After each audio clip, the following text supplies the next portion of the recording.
Good day everyone, and welcome to Shinryu's Domain.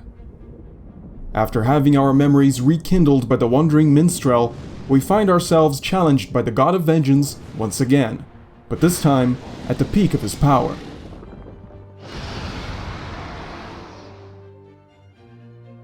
Shinryu's Domain is a mechanically intensive trial, and as such, his abilities are best explained in a timeline format, alongside what other mechanics are executed at the same time. But before we begin, it's important to first clarify a few aspects unique to this trial. In addition to the boss himself, each of Shinryu's wings are also capable of casting spells independently, and in order to keep track of all three entities at once, it's highly recommended to have your enemy list active and easily visible.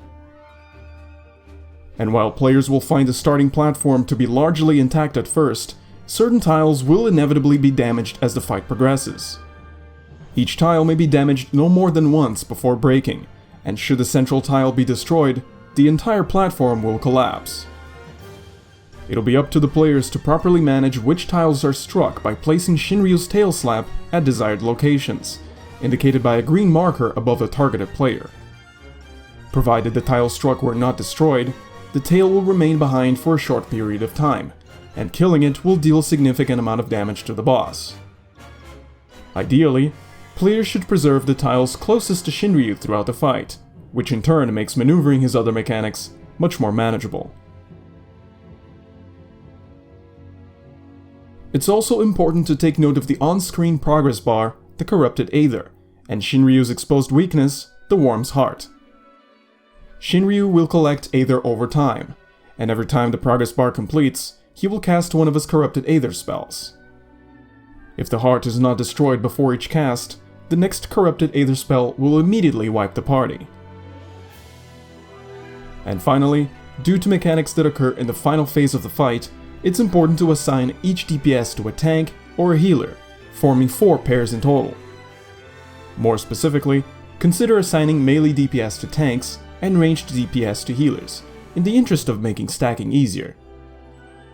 Now then, with all that out of the way, let's get started with the fight proper. Upon engaging the boss, players should immediately focus the Worm's Heart, as Shinryu will quickly begin channeling his first Corrupted Aether spell, Earthen Fury, a massive raid-wide attack that always destroys the same 2 arena tiles and damages 3 others. Soon after, Shinryu will quickly refill his gauge to perform Tidal Wave, but not before tethering players of the same role together with Burning Chains. Be sure to move away from your tethered partner once the chain is formed, and look for the geyser that signals the source of the knockback. And take note that displacement immunity skills such as Tempered Will and Surecast work well to keep you in place.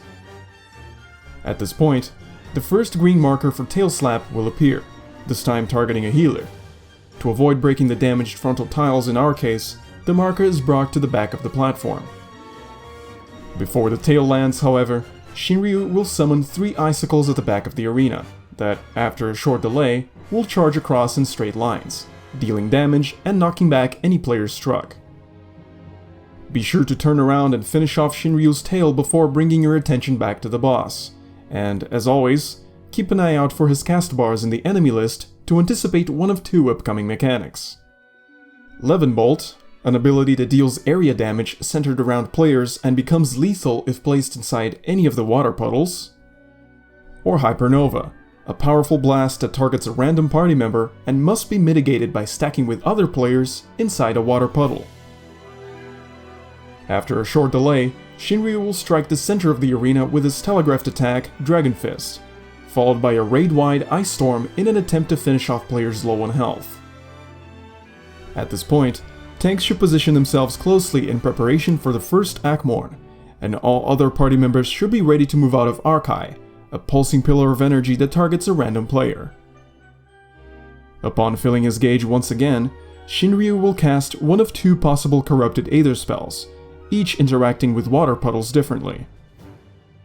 In the case of Hellfire, players must be standing inside one of them to survive the attack, and in case of Judgment Bolt, the water puddles must be avoided instead. Keep in mind, however, that Shinryu will also use icicles to attempt knocking players around during this mechanic, so be sure to locate them at the back of the arena to avoid being knocked into or out of the puddles. Following a short delay, the second tail slap marker will appear, this time targeting a DPS. Take note of what undamaged tiles remain and choose a suitable location to drop it. Before the tail lands, Shinryu will once again execute Bolt, prompting players to spread out in order to avoid overlapping damage. Watch out for the upcoming tail slap and be mindful of the raid-wide ice storm that follows.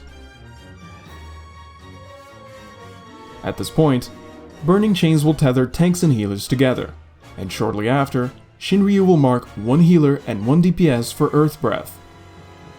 These should be taken to opposite sides of the arena, while the rest of the party remains at the center.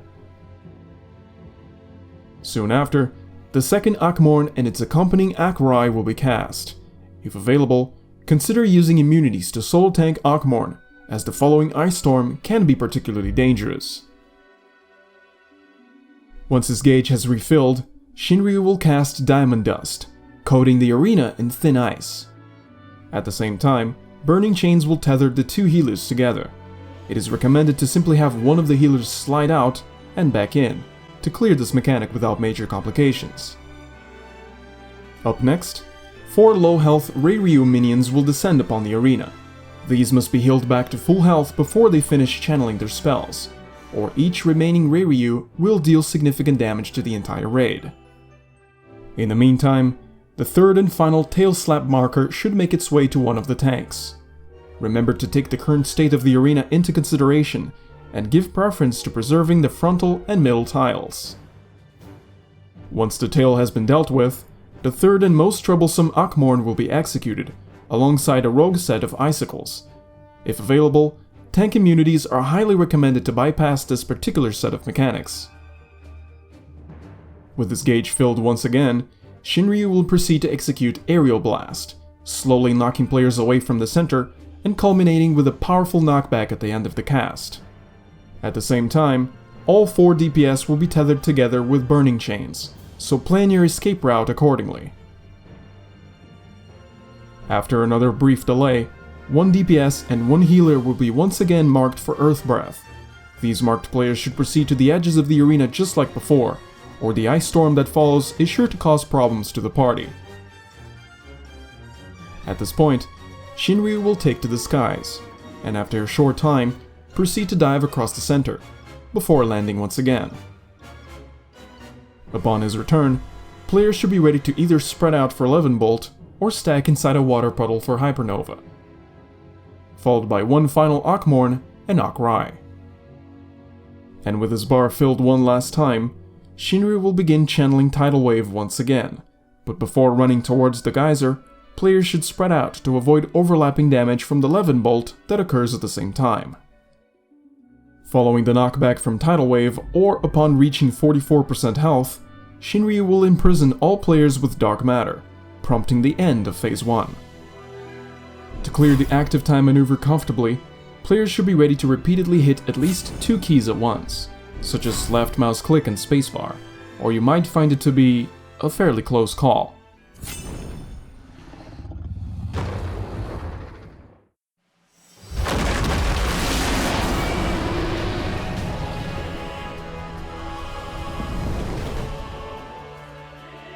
Phase 2 begins with the party being propelled into a new arena even higher above, and after a brief delay, Shinryu himself will follow suit. Players must brace themselves at the edge of the platform so that the landing impact knocks them into the next one. Shortly after, the party will be met with the first wave of Shinryu's minions, each landing at their respective impact zone. The main tank should quickly establish aggro on the Hakinryu spawning in the center, and use a cooldown to mitigate its death sentence. The second wave functions similarly, but this time including 2 Hakinryu minions. As before, have the main tank pick up the one at the center, and the off tank pick up the one at the edge. In the third wave, however, players must place meteors manually, and preferably as close to the edges as possible to minimize incoming damage. Thankfully, this time there will be no Hakinryus present. Once all minions have been defeated, healers should use their defensive spells to mitigate the upcoming raid-wide Protostar, which deals damage depending on how long the party took to clear the minion phase. At this point, players must position themselves close to, but not inside, the indicated blue impact zone, as Shinryu will extend his tail and invite players to return to the main platform. The party must be sure to sprint past his tail together, as the boss will attempt to stun players with a barrage of green lasers, and those who fall behind are likely to be struck.